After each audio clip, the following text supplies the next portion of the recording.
Ah, welcome back, you beautiful disasters, you walking plot twists, you magnificent creatures who refused to die when the story demanded it. You know what's happening right now, don't you? While you're sitting here, breathing, existing, they're somewhere else, rewinding. They're going back through the footage, the memories, the moments when everything fell apart around you, and they're watching it again. Not once, not twice, but over and over like it's a scene from a horror film they can't stop analyzing.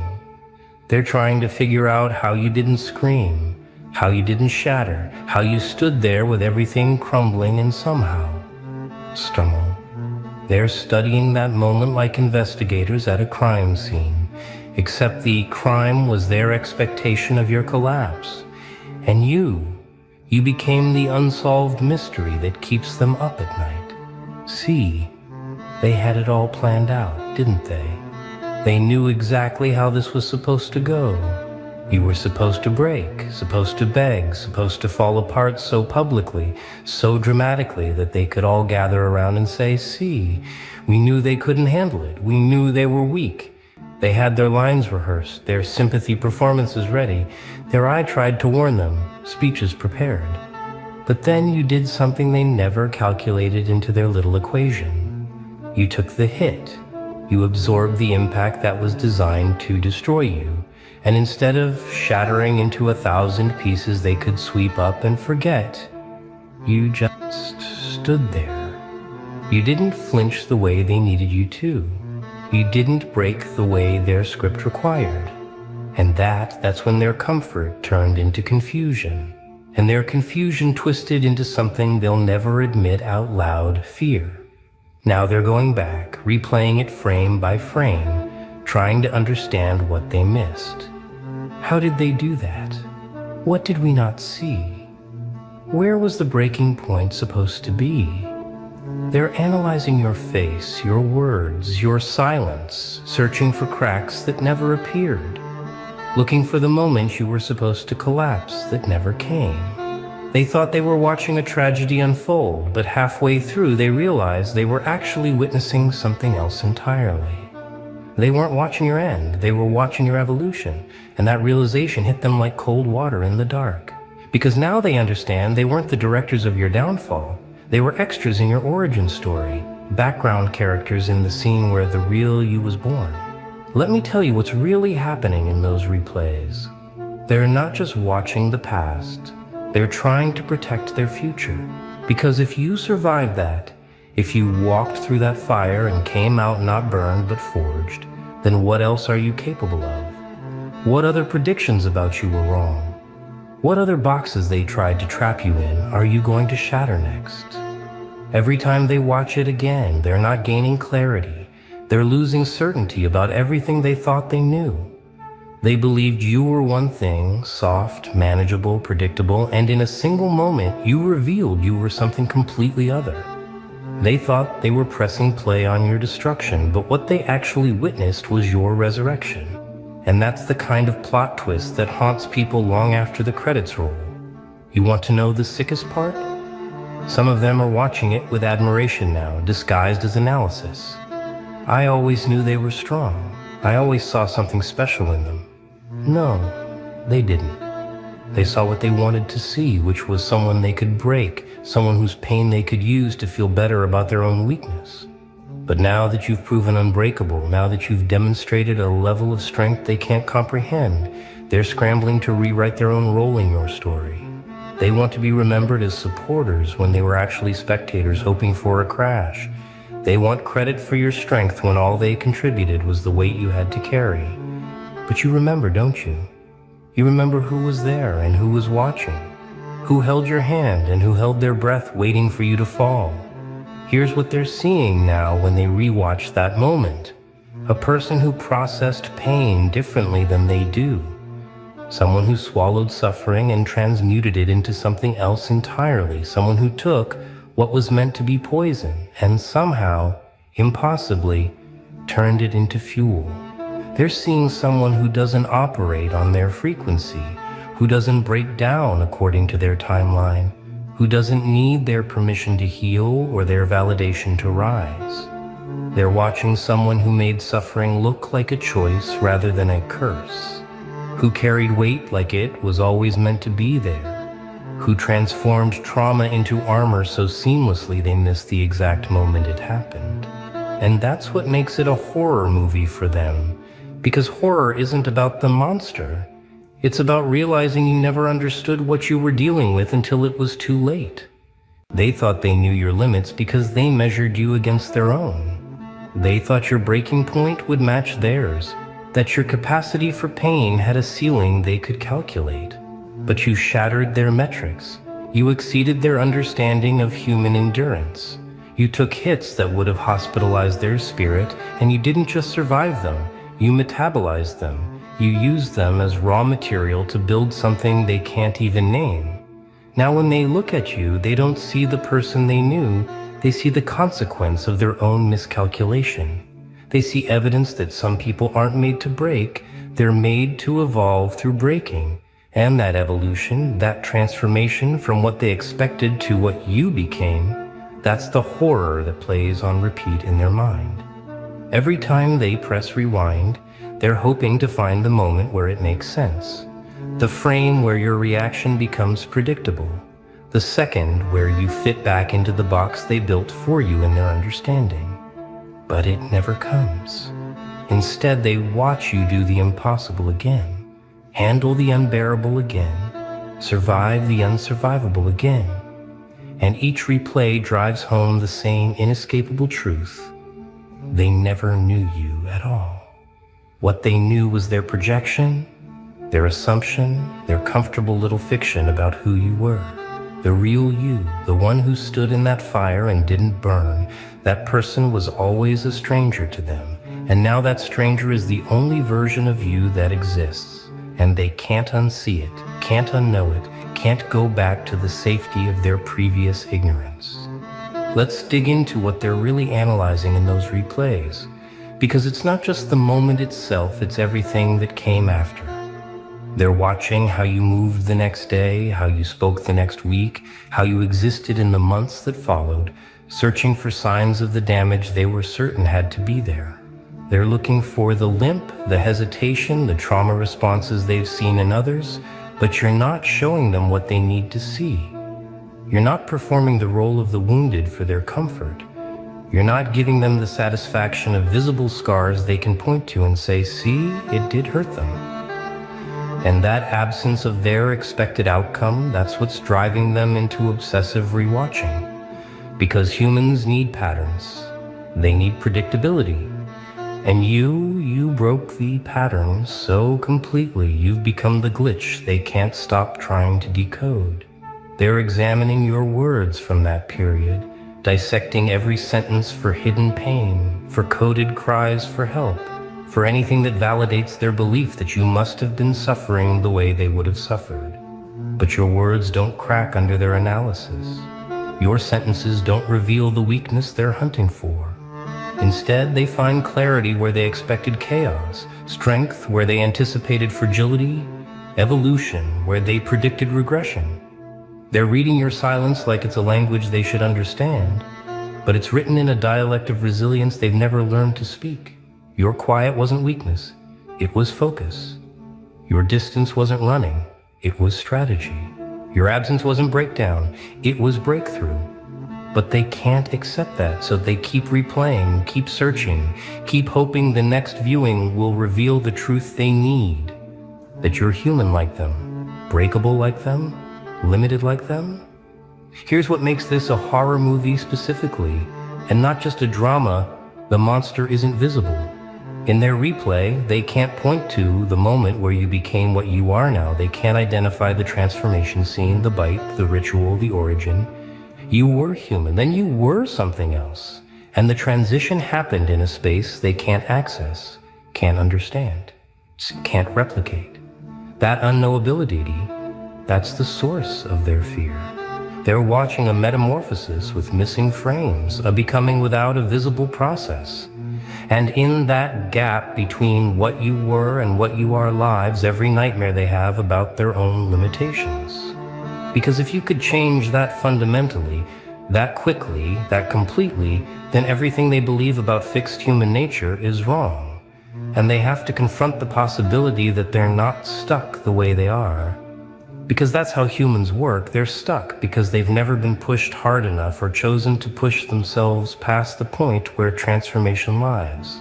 They're not just rewatching for understanding anymore, they're rewatching for survival strategy because you've become unpredictable, unreadable, and that makes you dangerous in ways they're only beginning to comprehend. When you were someone who broke the way they expected, they knew how to interact with you, how to position themselves relative to you, how much respect or dismissal to deploy. But now you're a variable they can't solve for, an unknown quantity in every equation, and that mathematical uncertainty is keeping them up at night. They have to recalculate everything they thought they knew about power dynamics, about resilience, about what it means to survive. And in that recalculation, they're forced to confront an uncomfortable truth.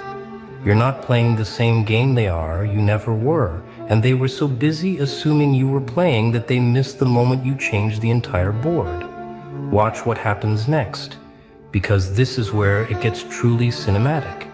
They'll start telling stories about you, reshaping the narrative to make themselves feel less powerless in the face of your transformation. Oh, I always knew they were different. I could tell something was off about them. They always had this intensity I couldn't quite place.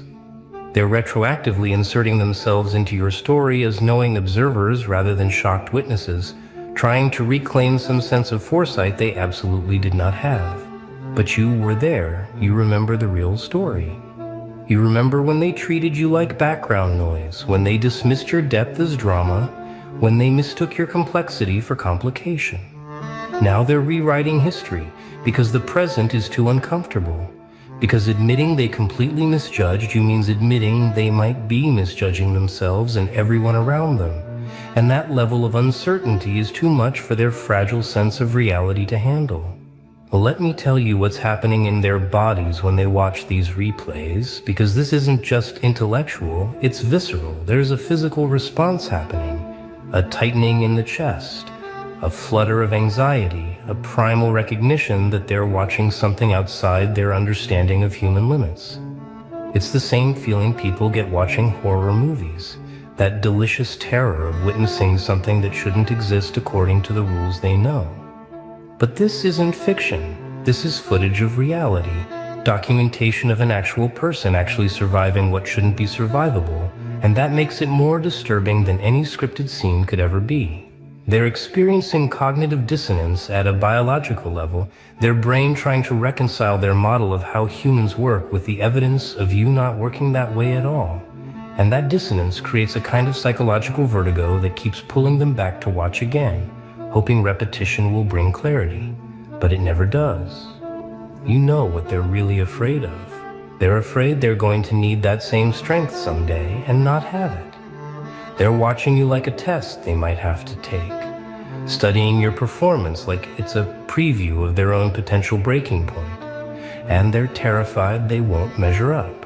Your survival isn't just impressive to them, it's threatening because it raises the bar.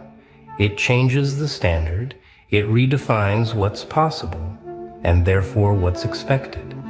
Before you, they could point to their own moderate sufferings and call themselves survivors, could wear their small endurances like badges of honor. But after watching what you walk through without breaking, their struggles look like inconveniences, their pain looks like discomfort, their survival looks like just existing.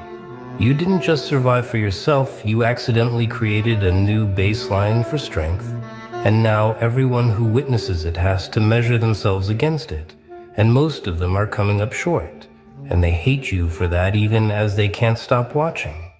Here's the twist they didn't see coming, the plot turn that transforms this from a one-time shock into an ongoing, haunting, you're still here, still moving, still evolving, and every day you continue to exist undestroyed is another day that proves their theories about you wrong. They thought the replay would lose power over time, that familiarity would breed comfort, that eventually they'd process what happened and move on. But it's getting worse. not better, because you're not static. The person who survived that moment isn't frozen in time like a museum piece they can study and classify and put behind glass. You're actively building on that foundation, using that survival as a launching point for further transformation. And every new evolution you undergo makes them go back and rewatch the origin, trying to find the seed of what you're becoming in the soil of what you survived. And they can never quite find it because your growth doesn't follow their logic, doesn't progress along their predicted paths, doesn't manifest in ways their limited understanding of human development can anticipate. They're creating theories now, spinning elaborate explanations for how you did what you did, because humans can't handle mystery, can't tolerate unsolved puzzles, especially not when the puzzle is a person standing right in front of them. They must have been through worse before. That's why this didn't break them. They're probably in denial. It'll hit them later.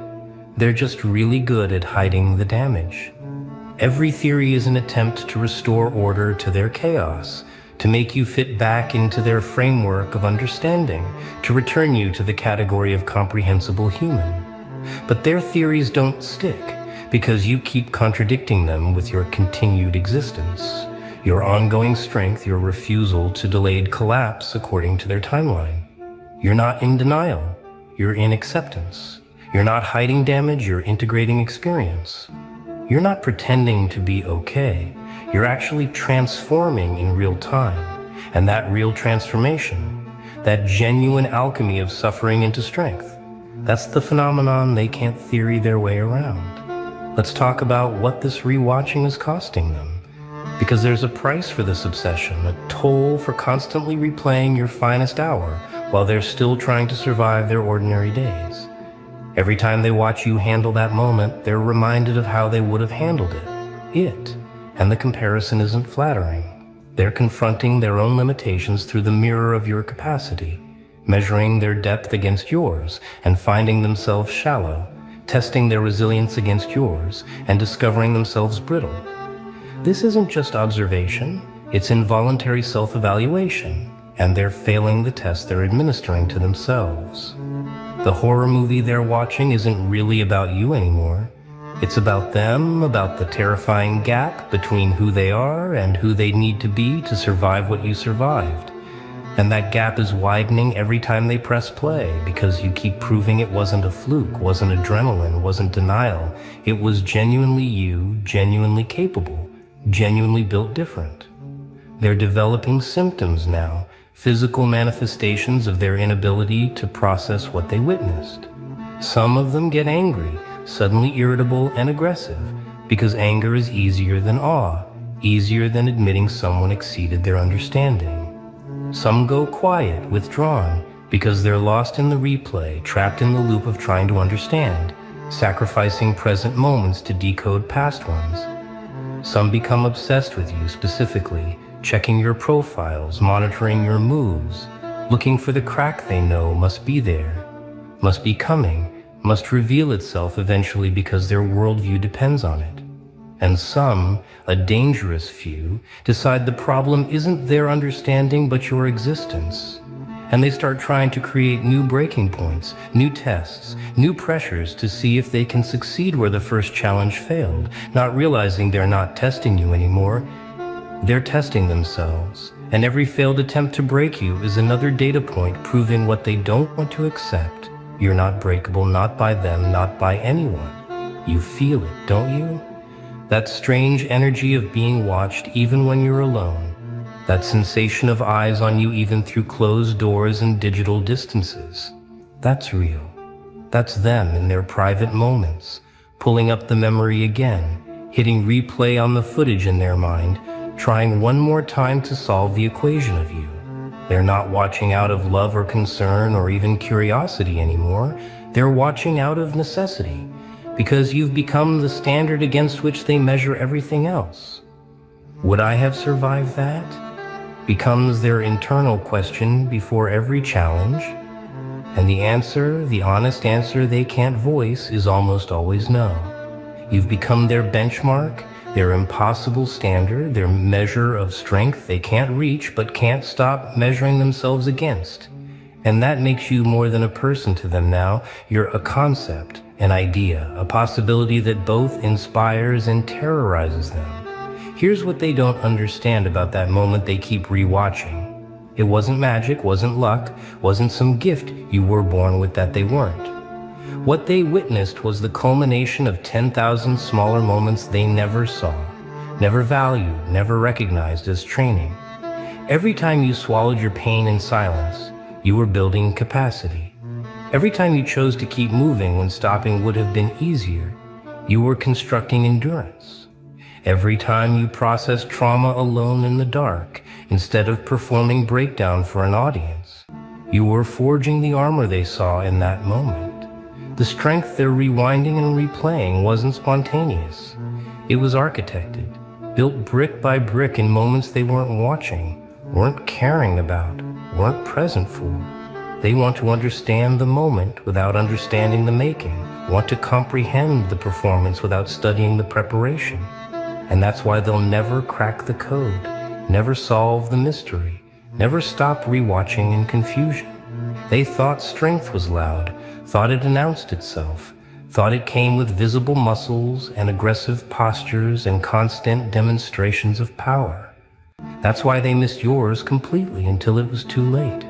Your strength was quiet, internal, invisible until the exact moment it needed to manifest. And then it appeared fully formed like it was always there. And in a sense it was, just not in places they knew to look. You built your foundation in the basement while they were decorating the windows. You reinforced your structure in silence while they were broadcasting their renovations. You prepared for impact while they were assuming safety. And when the impact came, when the moment arrived that separated the prepared from the pretenders, you stood and they fell, or they watched others fall. And that distinction, that visible proof of different internal architecture, that's what created the split between your world and theirs. And that split is permanent. Let me tell you what's happening to their sleep.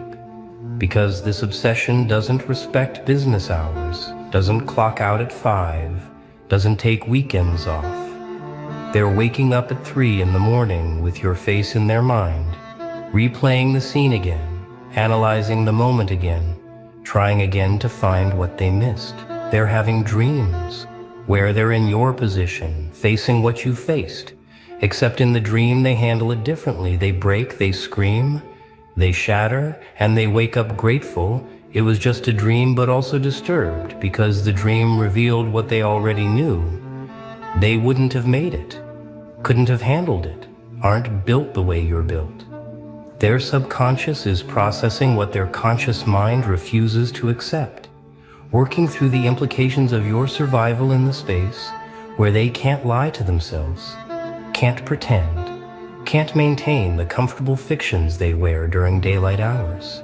Some of them are studying you now, not with hostility, but with desperation. Like you're a textbook for a test they're terrified of taking. They're watching how you move, how you speak, what you choose, trying to reverse engineer your resilience, attempting to download your operating system into their own framework. But it doesn't work that way, does it? Strength isn't software you can install. Resilience isn't a program you can run. Transformation isn't a technique you can copy. What they're seeing is the output of your internal processing, the visible result of invisible work. And they want the results without doing the work, want the destination without walking the path, want to become what you became without going through what you went through. They're trying to skip the suffering and jump straight to the strength, and that's not how alchemy works. That's not how transformation happens, and their failure to replicate your results just deepens their obsession, intensifies their rewatching, amplifies their need to understand. They think anger is your weapon. They think your screams, your rage, your lashing out will make them regret what they did. Oh, how adorable. Let me tell you something, sweetheart. Anger is a trap. It's cheap. It's predictable. It's what they expect from you. They want you to snap. They want you to break. because the moment you do, they get to sit back, fold their arms, and say, "See, I told you they were unstable." They'll paint you as the villain in their story. They'll sleep like babies, knowing they've won. But silence? Oh, silence is a weapon they don't see coming. It's not just the absence of words. It's the absence of reaction. The absence of validation. When you don't react, you starve them. You starve them of the satisfaction they crave. And starving someone, that's the slowest, most painful death of all. Think about it. Every insult they hurl, every trap they set, it's bait. They want you to take it. They want you to dance to their tune. But when you stand there, stone-faced, staring into their soul, oh, that's when the fun begins. Their confidence crumbles, their facade cracks, and suddenly, they're the ones doubting themselves. Your silence, it becomes the loudest thing in the room. And trust me, that silence will haunt them far longer than your screams ever could. Anger is a trap. Silence is the escape. Choose wisely. Silence is not emptiness. It is not weakness. It is not surrender. Silence is a weapon, a blade forged in the fires of discipline and cooled in the waters of patience. It is not just the absence of words. It is the absence of validation. You see, they feed on your reactions, your anger, your pain, your tears. It's like oxygen to them. Take it away, and what do they have? Nothing. Just empty words echoing in the void. Silence is starvation. It's denying them the very thing they need to survive. And when they realize you're no longer their source of fuel, that's when they panic. That's when they unravel. Think about it. Every time they provoke you, every time they try to break you, they're fishing for a reaction. They're casting their line, hoping to hook your anger, your frustration, your pain. But when you stay silent, when you refuse to bite, they're left standing there, holding an empty rod, wondering where they went wrong. Your silence is a mirror. It reflects their own insecurities, their own fears, their own failures. And most people, they can't handle what they see. They'll try harder. They'll get louder. They'll get nastier. But the harder they try, the weaker they look. And you just keep walking, silent, unbothered, invincible. Silence is not just a response. It's a rebellion. And in a world obsessed with noise, rebellion is the ultimate power. The first to fall never hears the footsteps. They're too busy laughing, too busy gloating, too busy believing they've already won. But the wolf, it moves like a shadow, silent, swift, unseen. And then it happens. The first fall. The moment the wolf's teeth sink into their arrogance, the moment their laughter turns to screams, the moment they realize they were never in control. You can see it, can't you? The shock in their eyes, the fear in their trembling hands. They thought they were untouchable. They thought they were safe. But the wolf doesn't play by their rules. One down. Many more to go, and the wolf, it's just getting started. They'll remember this moment, the moment they realized they were the prey all along. Here's a little secret about people. They hate looking in the mirror, not the physical kind, the emotional one. They hate being confronted with their flaws, their failures, their fears. And that's exactly what your silence does. It turns into a mirror, forcing them to see themselves for who they really are. Think about it. When someone lashes out at you, when they try to hurt you, it's not really about you. It's about them. It's their own insecurities, their own pain spilling over. And when you don't react, when you just stand there, silent and strong, you're holding up that mirror. You're making them face the very things they've been running from. And trust me, most people would rather burn the world down than face themselves. You've felt it, haven't you? That sting when they overlook you, that ache when they betray you, that fire when they dismiss you like you're nothing, like you're less than nothing. They think your silence is surrender.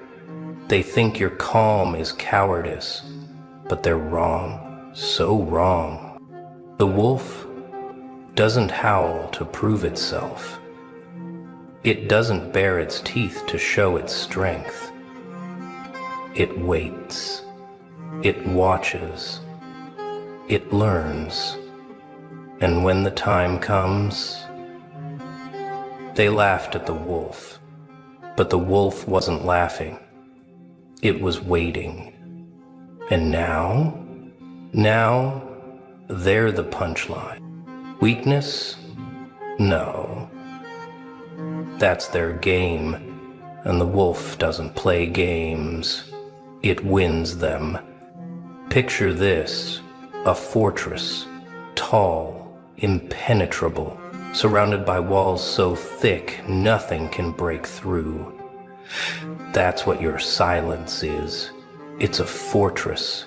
They can't breach it, no matter how hard they try. They can yell, they can scream, they can throw everything they have at you. But those walls, they don't even crack. And here's the best part. While they're exhausting themselves trying to break you, you're conserving your energy. You're growing stronger. You're building. And when the dust settles, when they're left standing in the rubble of their own chaos, you'll still be standing, untouched, unbothered, victorious. You've felt it, haven't you? That crushing weight of being unheard, that frustration of screaming into a void. They ignore you, they dismiss you. They think your silence means you've given up. But they're wrong, dead wrong. The wolf doesn't howl to fill the silence. It howls to shatter it. And when it does, the world will tremble. They think silence is weakness. They think stillness is surrender. But the wolf knows better. Silence is a weapon. Stillness is a strategy. And when the storm comes, they won't see it coming. The storm is coming. And the wolf, it's already in the eye of it. Let's talk about the loneliness. Because make no mistake, strength is lonely. Silence is lonely. Walking away is lonely. But here's the thing about loneliness. It's not a curse. It's a crucible. A forge where the strongest steel is made. You've felt it, haven't you? That ache of being alone, that sting of being misunderstood, that fire of being dismissed. They call you cold, distant, unfeeling, but what they don't understand is that your silence isn't emptiness. It's focus. It's resolve. It's the quiet before the storm. The wolf doesn't howl for the pack. It howls for itself, and in that howl it finds its strength. You see, the pack is a prison, a cage built on rules, expectations, and compromises. But the lone wolf, it's free. Free to roam, free to hunt, free to be. But freedom comes at a price. It's lonely, it's dark, it's cold. Not everyone can handle it. But you, not everyone. Think about it. When you're surrounded by noise, by chaos, it's easy to lose yourself, easy to forget what you stand for, what you believe in.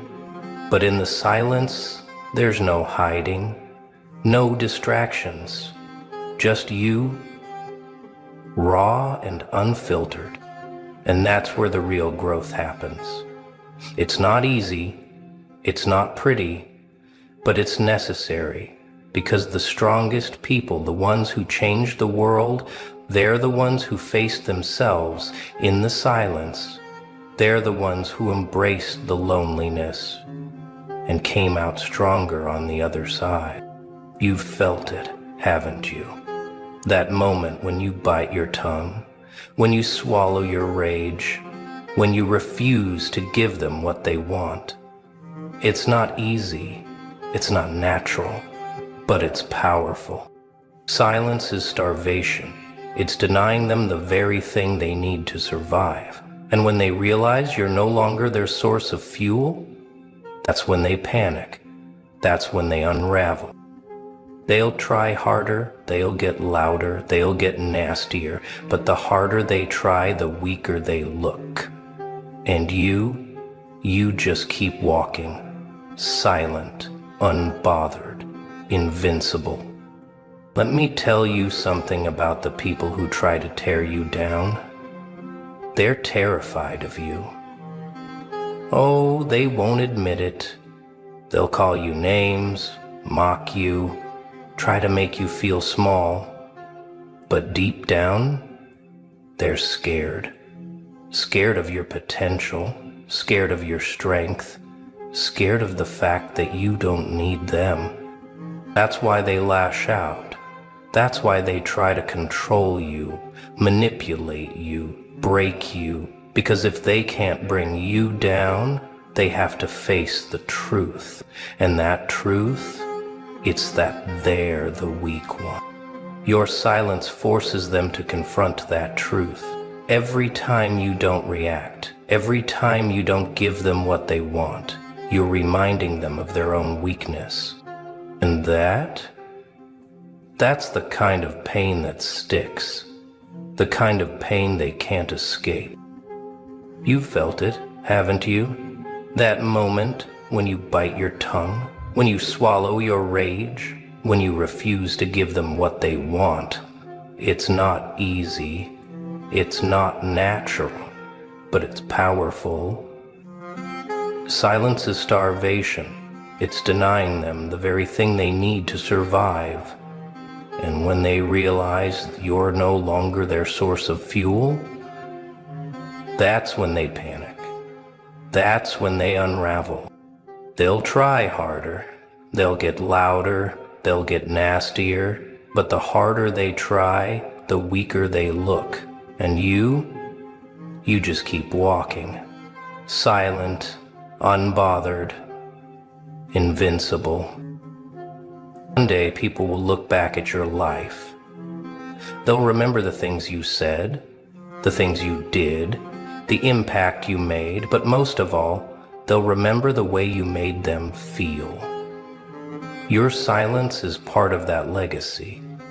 It's a reminder that you didn't let the noise of the world drown you out, that you didn't let the chaos of others define you, that you stood tall, stayed strong, and chose peace over conflict. And that legacy, it's not just about you. It's about the people who come after you, the ones who look to you for inspiration, for guidance, for strength. Your silence isn't just a response, it's a lesson, a reminder that sometimes the strongest thing you can do is say nothing at all. You felt it, haven't you? That moment when you bite your tongue, when you swallow your rage, when you refuse to give them what they want. It's not easy. It's not natural, but it's powerful.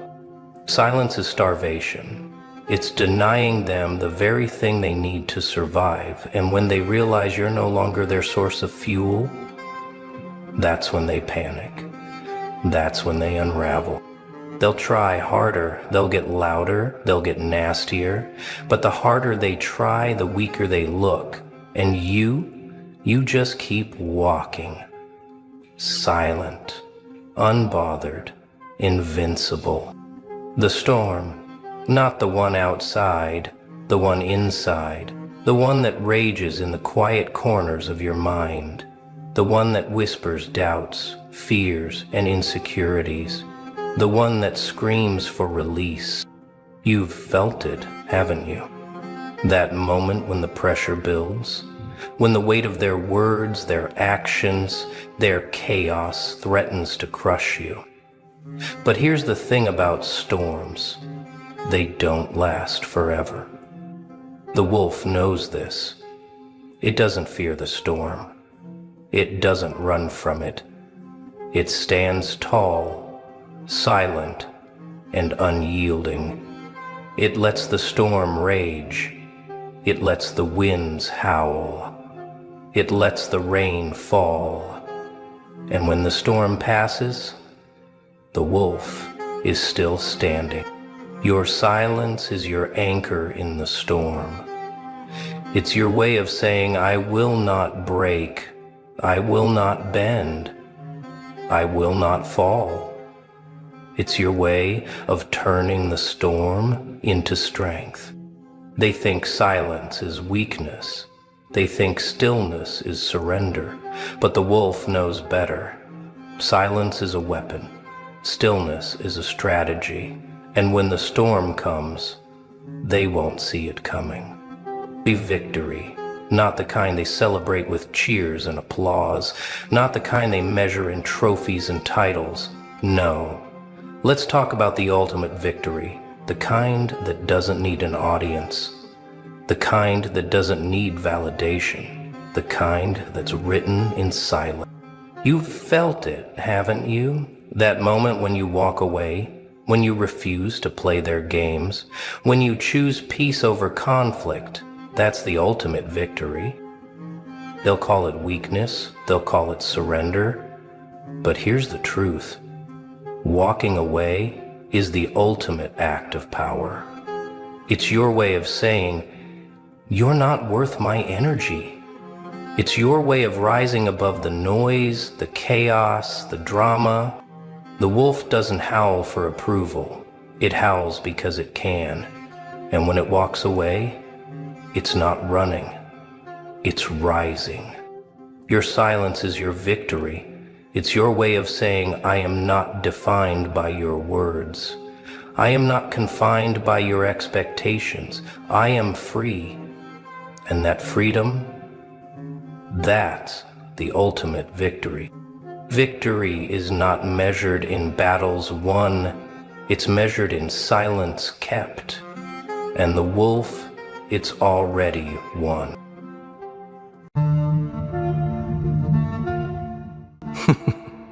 Welcome back, you beautiful contradiction. Yeah, you. The one they can't quite figure out. The one who walks into rooms and changes the air pressure without saying a single word. I've been waiting for you because I heard something interesting lately. Something that should make you smile in that dangerous way you do when no one's watching. They're calling you a gangster now. Not to your face, of course, never to your face, because that would require the kind of courage they pawned off years ago for comfort and conformity. No, they whisper it in parking lots, in group chats you're not in, behind cupped hands like they're sharing classified information. He's a gangster, they say, and their voices tremble just slightly, caught between admiration and absolute terror. But here's what's really happening. Here's what they'll never admit out loud. Here's the truth that keeps them up at 3 a.m, refreshing your social media like it holds the answer to their emptiness. They're not calling you a gangster because you're violent. They're calling you a gangster because you're uncontrollable. They're not whispering your name because you're dangerous to their safety.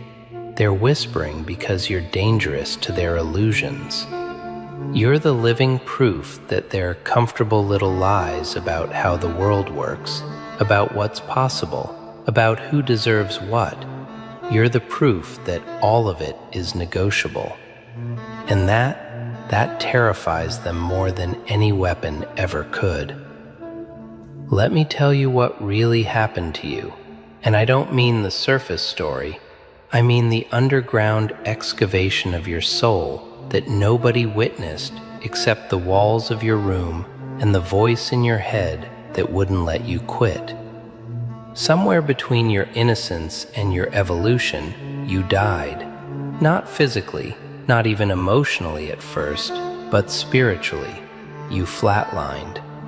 The old version of you, the one who smiled for scraps and apologized for existing and waited for permission to breathe, that version got betrayed so deeply, abandoned so completely, misunderstood so violently that it simply stopped functioning. And what happens when something dies but the body keeps moving? Something else takes over, something colder, something calculated, something that doesn't flinch anymore. You didn't plan this transformation. Nobody does. You can't schedule your resurrection, but when you woke up from that death, when you opened your eyes in the wreckage of who you used to be, you realized something that changed everything. You realized you didn't need them, not their approval, not their understanding, not their love, not their validation, nothing. You had crossed into a place beyond needing, and that's when you became untouchable. That's when you stopped playing by their rules and started rewriting the entire game in a language only you understand. They watched it happen in real time, this metamorphosis, and they didn't know what to call it except dangerous. So they settled on gangster because that word carries weight. It carries mythology. It carries the implication that you operate by a different code now, a code they can't access or manipulate or decode. And you know what's funny? They're not entirely wrong. You do operate differently now, not because you're criminal, but because you're free from the prison most people call normal life. You walk with the confidence of someone who's already lost everything and realized it was all an illusion anyway. You talk with the precision of someone who learned that words are weapons and silence is armor. You move through the world like someone who knows exactly where the exits are and exactly how much time everyone else has left before they realize they're trapped. But let's go deeper, because calling you a gangster is actually their way of avoiding the real word, the word that would force them to confront what you actually represent. See, a gangster breaks society's rules, but you broke something more fundamental. You broke their emotional infrastructure. You walked away from the script they handed you at birth, the one that says, work hard, stay humble, wait your turn, trust the process, believe in karma, forgive everyone, keep the peace. You read that script. You memorized every line. You performed it flawlessly for years until one day you realized it was written by cowards for cowards, designed to keep powerful people compliant. So you set it on fire and wrote your own. And that's not gangster energy. That's revolutionary consciousness wrapped in gentleman control. They call you cold now, don't they? They say you've changed. You're not the same person. You're harsh. You're distant. You're unforgiving. Let me translate that for you, because I speak their language fluently after years of decoding coward speech. When they say you're cold, what they mean is you don't warm yourself on their approval anymore. When they say you've changed, what they mean is you're no longer available for exploitation. When they say you're harsh, what they mean is you tell the truth and it cuts through their comfortable delusions like a blade through silk.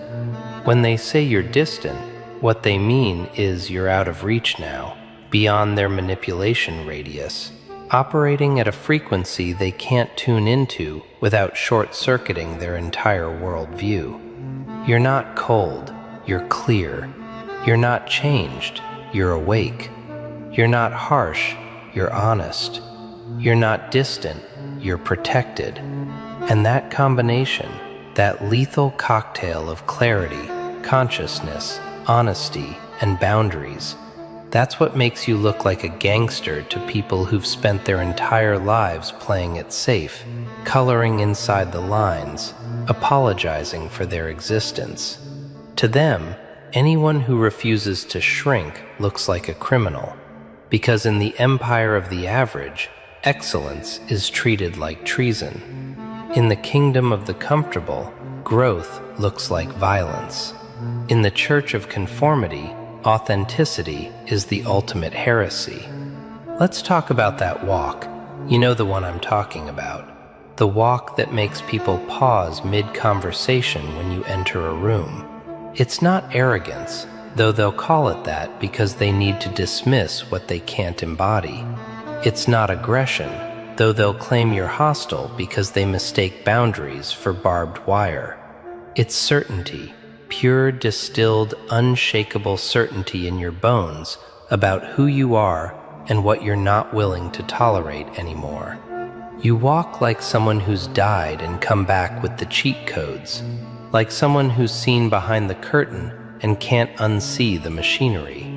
You walk like you know something they don't, and here's the secret: you do.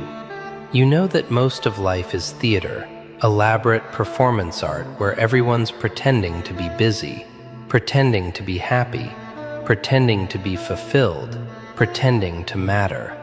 You know that the loudest people are usually the emptiest, that the ones posting the most inspirational quotes are often drowning in quiet desperation, that the ones preaching about loyalty are frequently the first to betray when the price is right.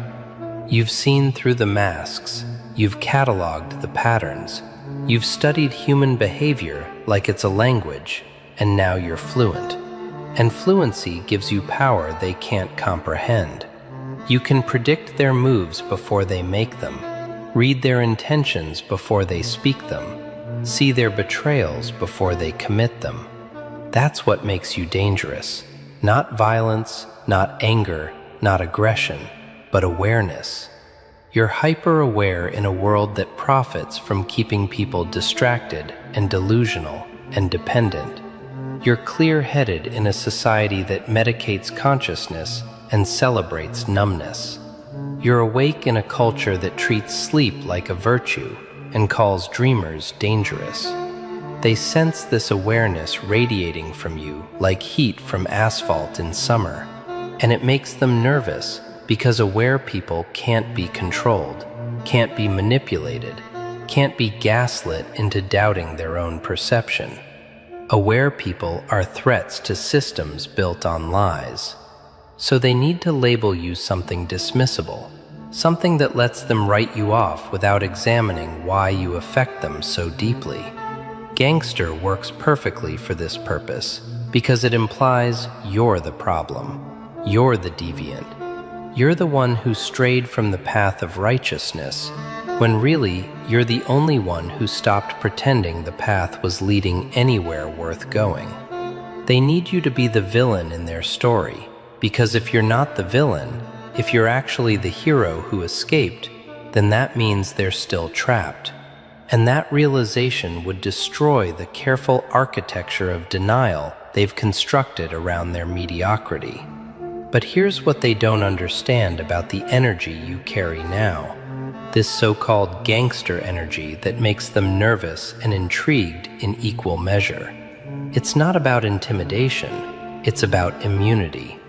You've become immune to the tactics that work on most people, immune to guilt trips and emotional manipulation and fake emergencies and crocodile tears and performative vulnerability. You've developed antibodies to their poison, and now when they try to infect you with their drama, their chaos, their need for attention disguised as crisis, it just slides right off you like water off titanium. You're coated in something they can't penetrate, a shield forged in betrayal and tempered in abandonment. They mistake this immunity for cruelty, but it's actually compassion for yourself. Finally, after years of being compassionate to everyone except the person who needed it most, you realize that protecting your peace isn't selfish, it's survival. That saying no isn't mean, it's necessary. That walking away isn't cold, it's intelligent. You learn the hard way that some people don't want to be saved. They want an audience for their drowning, and you're no longer available for that role. You resign from the position of emotional firefighter, therapist without a license, savior of the perpetually struggling. And now you're just a man on a mission who doesn't have time for people who aren't on theirs. And that mission, let's talk about that for a moment, because it's important to understand what you're actually building while they're busy whispering about what you've become. You're building an empire of one, a fortress of self-sufficiency, a kingdom where the only opinion that matters is yours, and the only approval you need comes from the mirror. You're constructing a life so solid, so unshakable, so impenetrable, that when the storms come, and they always come, you're not scrambling for shelter. You are the shelter. You're not looking for rescue. You are the rescue. You're not hoping someone will save you.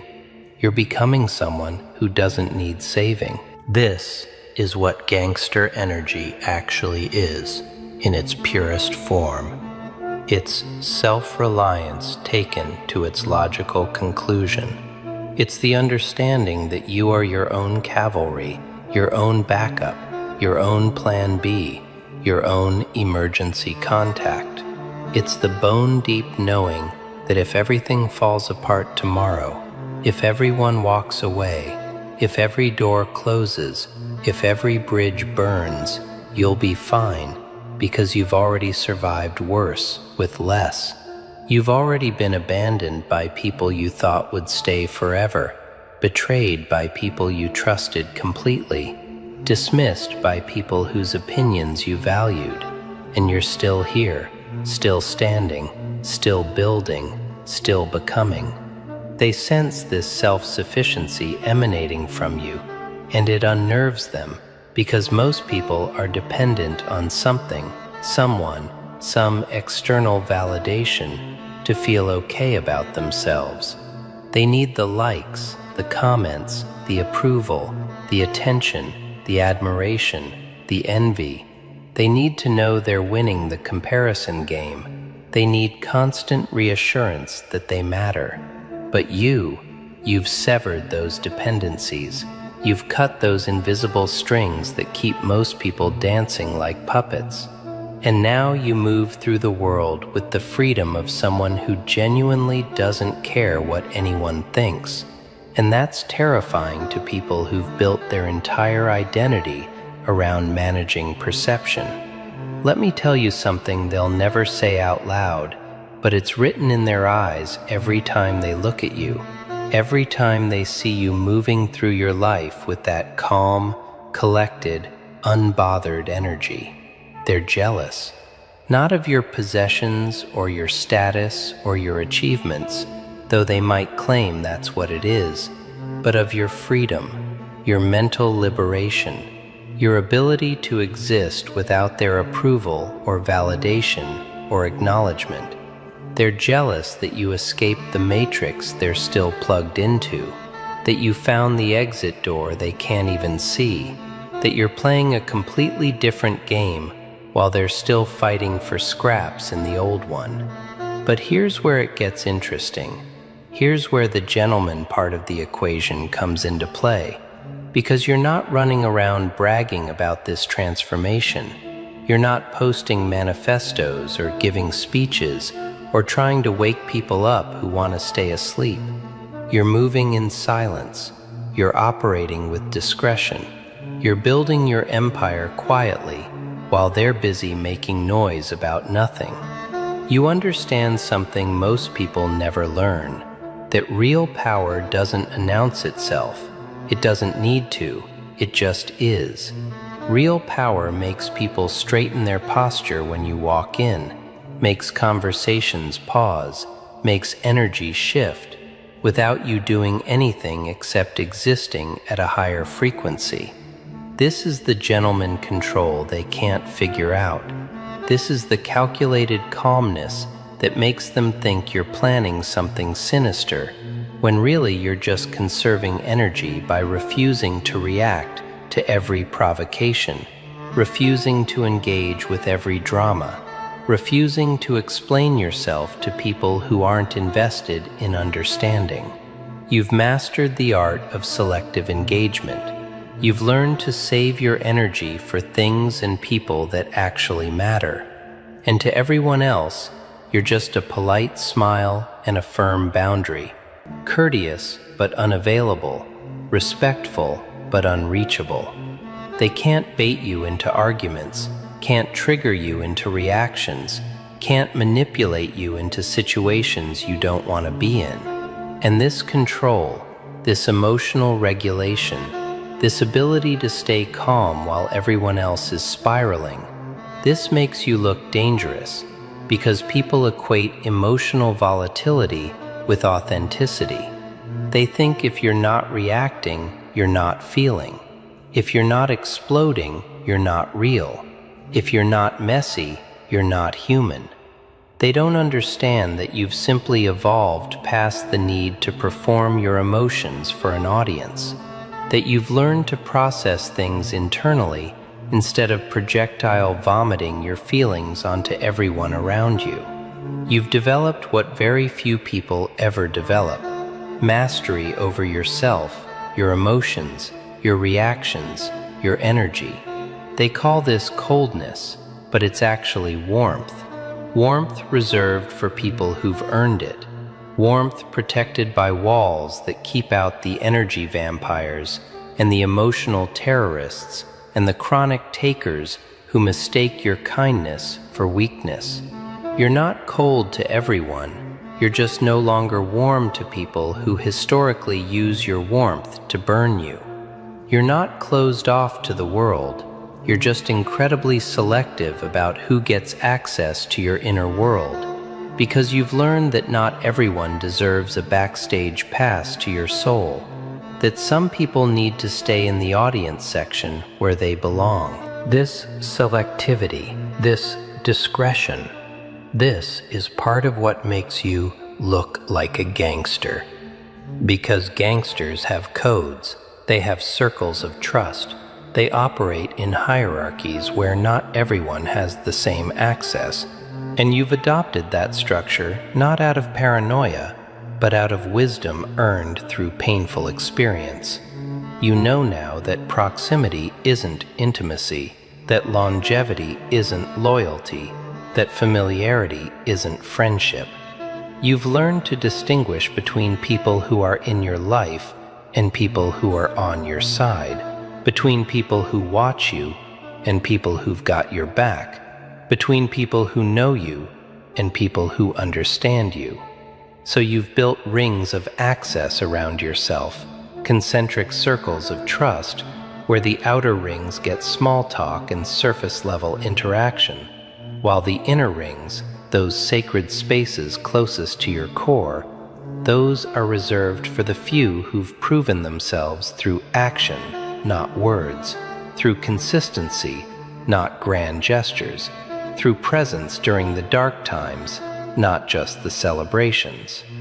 Most people never make it past the outer rings, and they hate that. They think they're entitled to your depth just because they exist in your vicinity.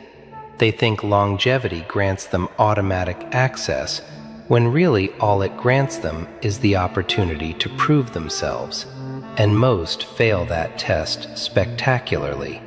The ones who fail, the ones who expected you to stay open and vulnerable and available for their convenience, those are the ones calling you a gangster now, because what they're really saying is, you used to let me use you, and now you don't, and I'm angry about losing my privileges.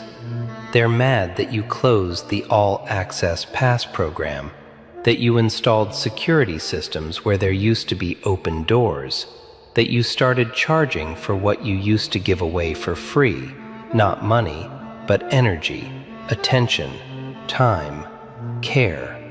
They're upset that you realized your value and started acting accordingly. But let's address the elephant in the room, the thing nobody wants to talk about, but everyone's thinking. The reason this transformation makes people so uncomfortable. When you change like this, when you go from accommodating to assertive, from accessible to selective, from reactive to controlled, you force everyone around you to examine their own choices, their own boundaries or lack thereof, their own patterns of people-pleasing and self-abandonment. Your transformation becomes a mirror they can't avoid, and what they see reflected back makes them deeply uncomfortable, because it highlights their own stagnation, their own cowardice, their own inability to prioritize themselves. The loudest in the room is the weakest in the fight, but the quiet ones, oh, they haunt you forever. A society, a circus of barking dogs, all fighting to be heard, shouting, screaming, clawing at each other just to stand in the spotlight for a moment, a brief, fleeting moment before they fade into nothing, forgotten, replaced. Because noise is cheap. It's forgettable. It's the tantrum of the weak, desperate to be noticed. But you? Oh, you never needed the volume, did you? No. You were the shadow that slithered between their noise, the quiet breath before the storm, the whisper that sends a shiver down their spine when they think they're alone. See, true power doesn't announce itself.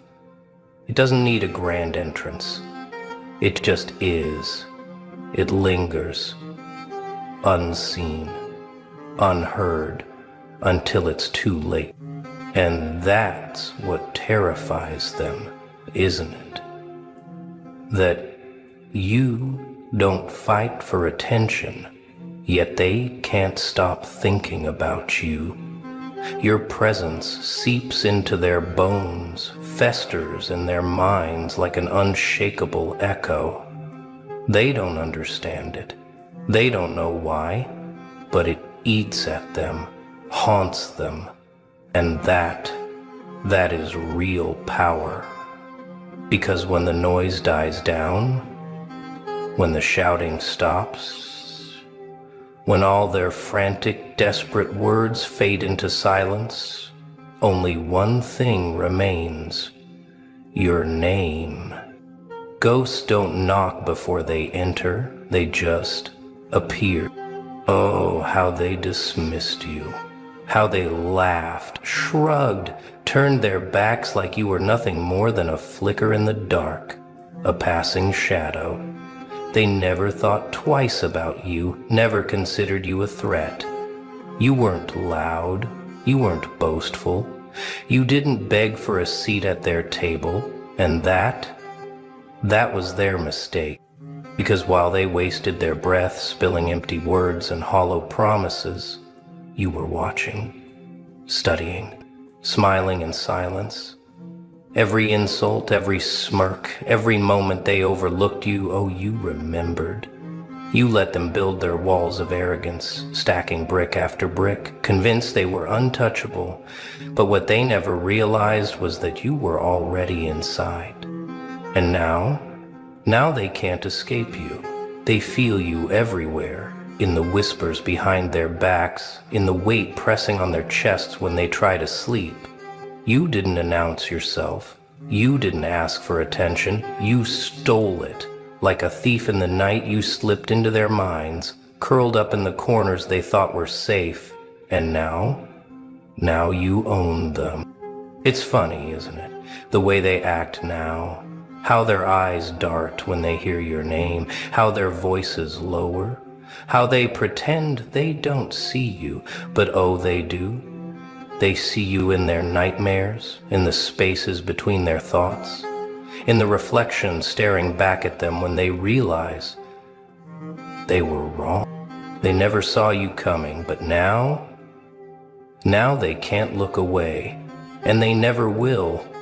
A single whisper in the right ear can start a war. They think power is in the roar, in the chaos, in the spectacle of it all. The louder, the stronger. Isn't that what they believe? That if they make enough noise, they'll be feared, respected. But real power? Oh, real power doesn't need to shout. It barely needs to speak a single word, a glance, a whisper. And suddenly the whole world shifts. You learned that early, didn't you? That silence unsettles people.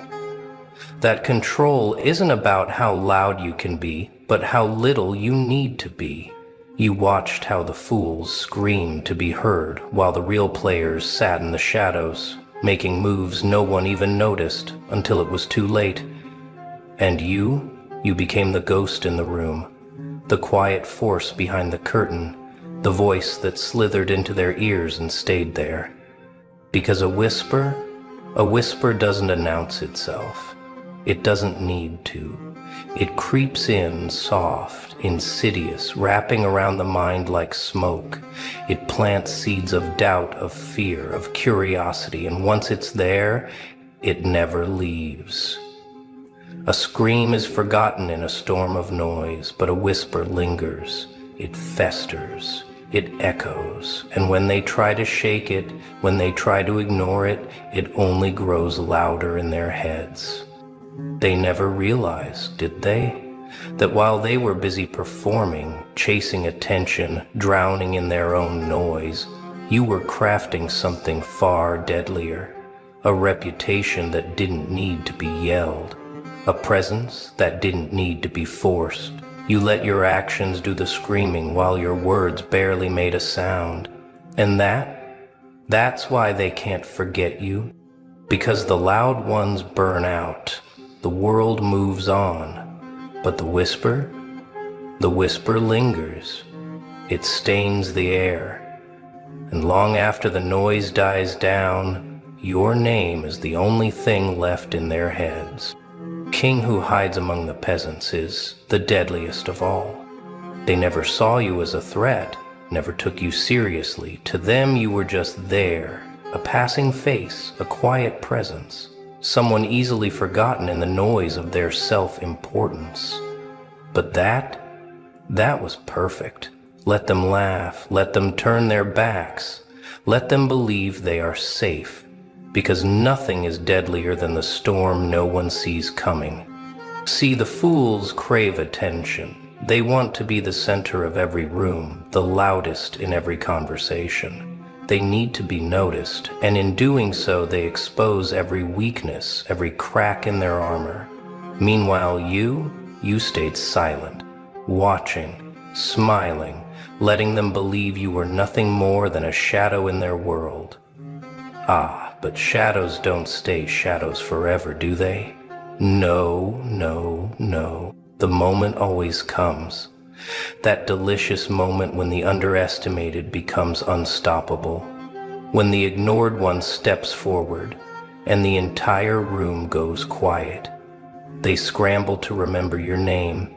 Their faces twist with confusion, then fear.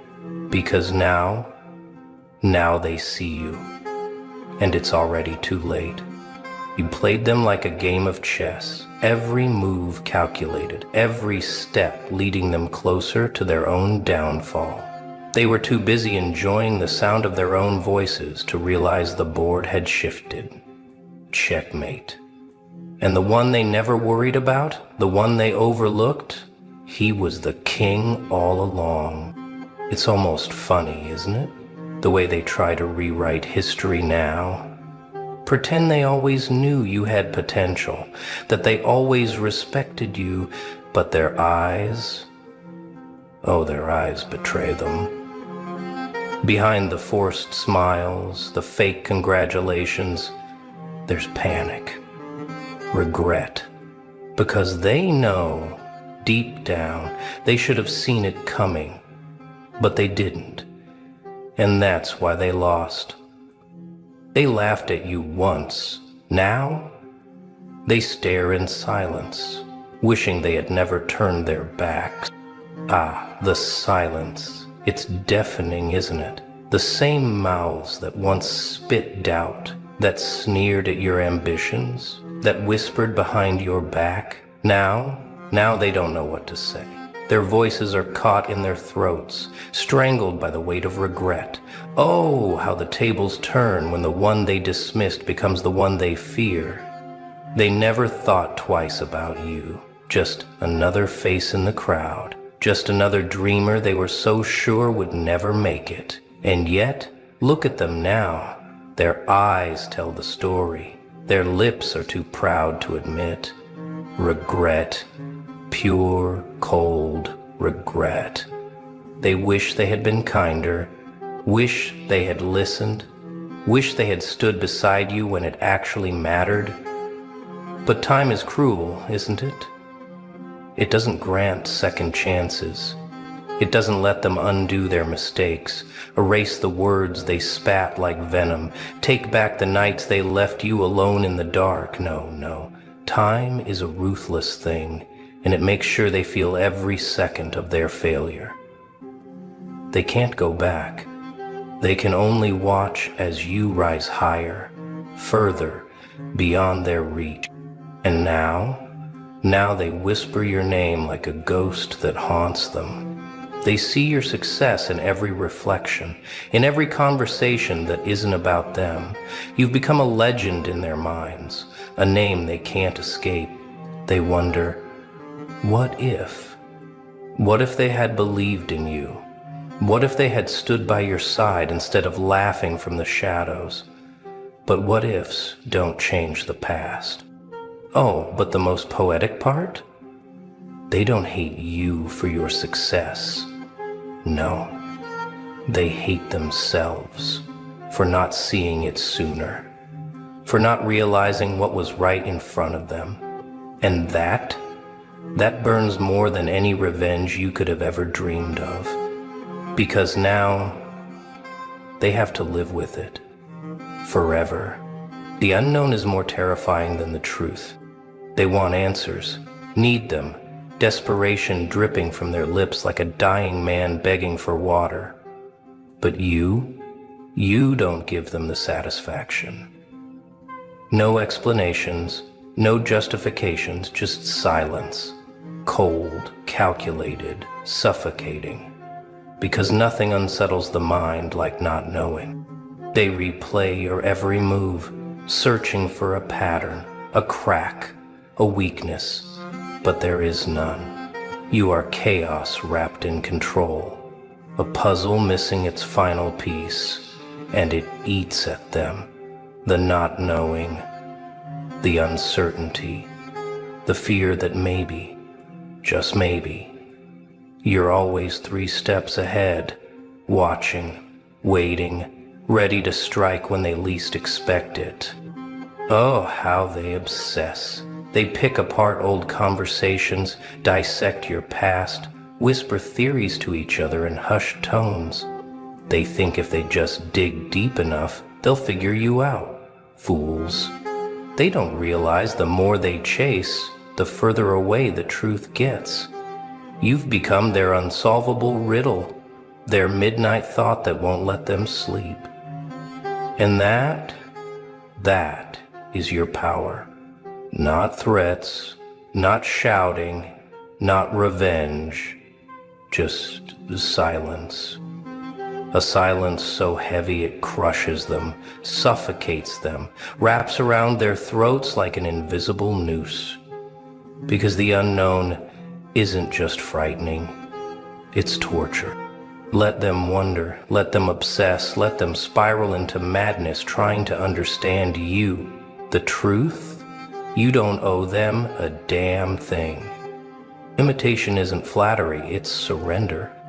At first, they laughed, mocked you, wrote you off as a nobody, a dreamer, another face in the crowd that would fade with time.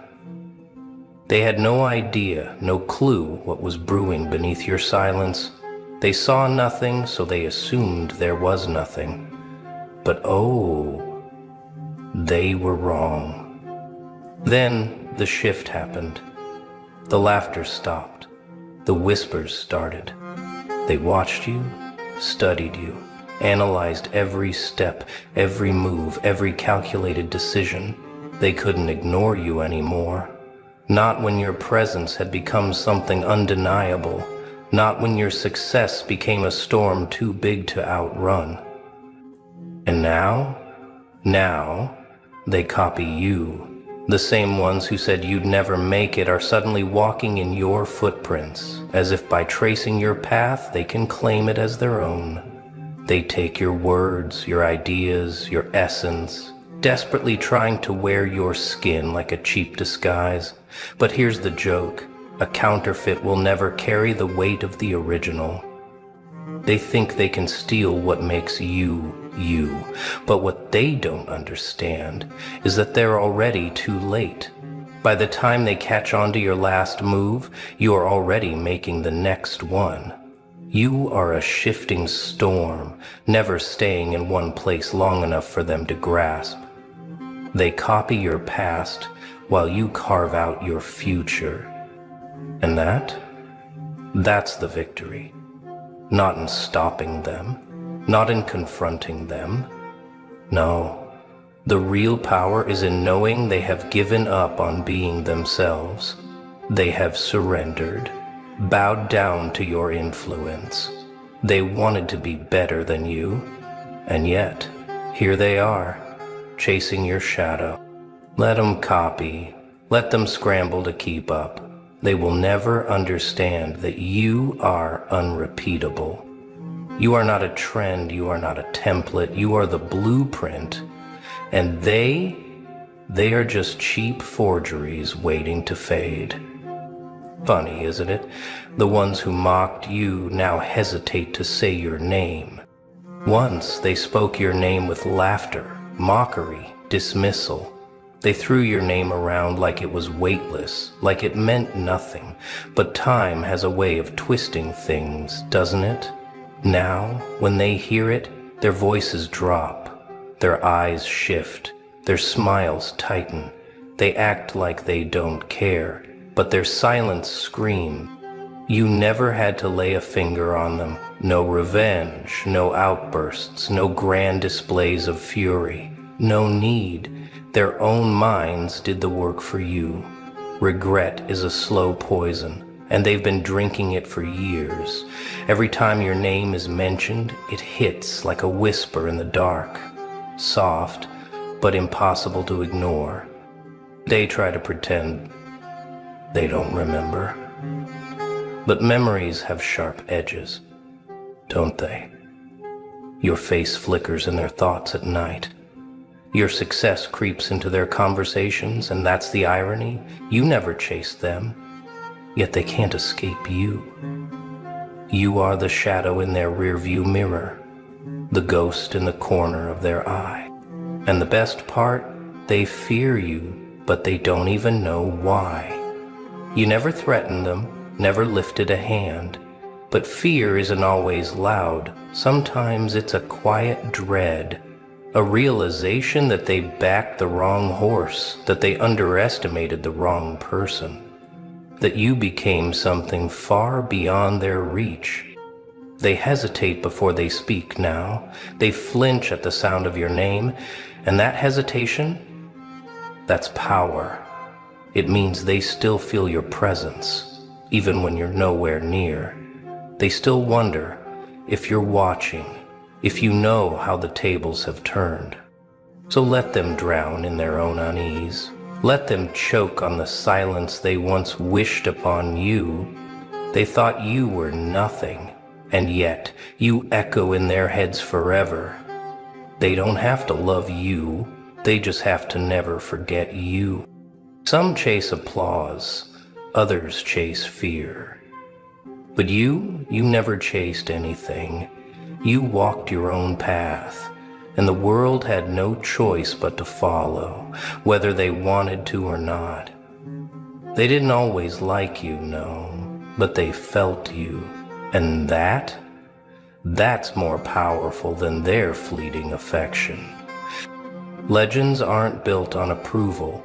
They are carved out of defiance, sharpened by rejection, and ignited by the kind of madness that makes history. The people who changed the world weren't the ones who fit in. They were the ones who set fire to the mold and built something unrecognizable from the ashes. You never played by their rules, never begged for a seat at their table, and now they sit around that very table, whispering your name like a ghost story. They tell themselves they don't care, that you're irrelevant, but oh, if that were true, why do they still speak of you? Why does your shadow still loom over their thoughts? It's funny, isn't it? The ones who despised you are the ones who keep you alive, long after you're gone. Long after they have nothing left but their regrets, your name will still linger. Not because they wanted to remember, but because they can't forget. That's the difference between those who exist and those who leave a mark. People exist every day. They come, they go, their names fade into the wind. But you are a scar on the world, a permanent imprint that will never fully heal. So let them love you, let them hate you, let them twist your story into something they can stomach. It doesn't matter, because long after their voices die out, your echo will still be heard. You weren't here to be liked. You were here to be remembered. A scream fades, a whisper lingers, and you'll haunt them for eternity. You didn't need to shout to be heard, didn't need to fight for their attention. No grand speeches, no desperate grabs for the spotlight. While they screamed for relevance, you moved in silence, letting time do the talking. And now they can't get you out of their heads. Your name slithers through their minds in the dead of night, a ghost they swore they buried, yet here you are again. They can't silence you, can't erase you, can't escape the weight of your presence. They mocked you once, turned their backs, dismissed you like a passing thought, but passing thoughts don't linger, do they? They hear your voice in their failures, see your shadow in their regrets. They thought they won, thought they could forget you. But the funny thing about whispers, they never truly die. They stay, they echo. A scream is deafening, but it fades. A roar shakes the room, but eventually the silence returns. But a whisper lingers. It plants itself deep, wrapping around their minds like a slow tightening noose. No matter how far they run, how high they climb, your presence is there, just beneath the surface, waiting. You don't need their approval. Their regret is more than enough. Because now, they aren't just thinking about you, they're obsessing over you. Every success, every move, every breath you take reminds them of what they never saw coming. You played the long game, and you won. Let them wrestle with their guilt. Let them tell themselves, you don't matter. But if that were true, Why does your name still crawl through their thoughts like an unshakable nightmare? Why does the mention of you make their breath hitch, their pulse quicken, their stomach drop? They tried to silence you, but now they can't stop listening. You were never loud, never desperate for their eyes, their ears, their attention, and yet you have it forever. That's the final laugh, isn't it? The kind that doesn't need to be heard to be felt. You don't need to shout to be unforgettable. You don't need to demand space in their minds, because you already own it. And long after they're gone, long after their voices fade, you'll still be echoing